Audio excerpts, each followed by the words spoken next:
คนเขาสาว่าน้องเป็นแม่หางได้ฟังยิ่งสงสารนางแม่หางเอ้ยอย่าหน่อยใจ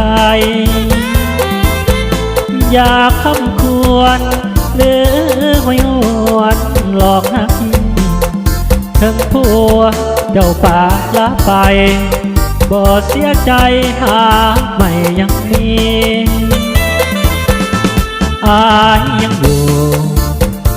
ผู้แก่ใจเถิดน้องอายเองจะขอรับพองลูกสองอายก็ยินดีจะเลี้ยงดูและอุ้มสุขเต็มที่จะเป็นพ่อไม่ที่ดีจะเป็นสามีที่ดีของเมียเสร็จน้ำตาเถิดน้า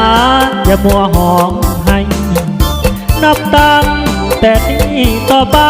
อายจะบ่ป่าให้น้องอ่อนเพลีย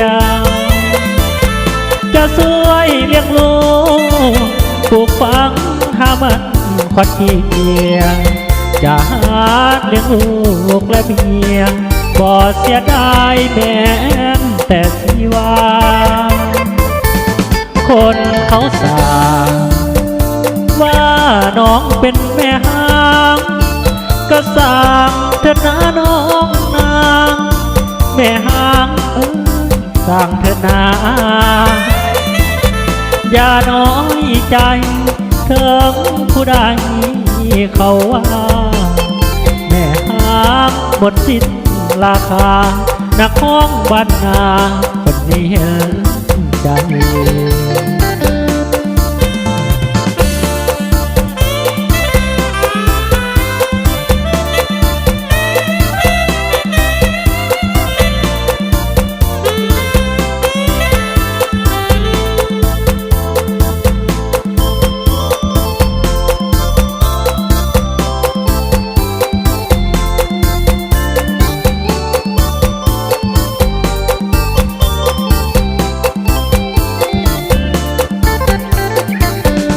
เสร็จน้ำตาเถิดน้าอย่ามัวหอมให้นับตั้งแต่นี้ต่อไปอายจะบ่ปากให้น้องก่อนเพียจะช่วยเลี้ยงลูกปลูกฝังหามันควัดเกียจะหาเลี้ยงลูกและเมียบ่เสียดายแม้แต่สิว่าคนเขาสาว่า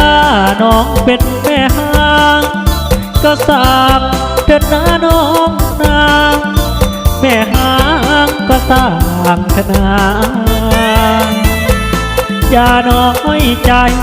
ถึงผู้ใดเขาว่าแม่หางหมดสิ้นราคานักร้องบ้านนาคนนี้เห็นใจ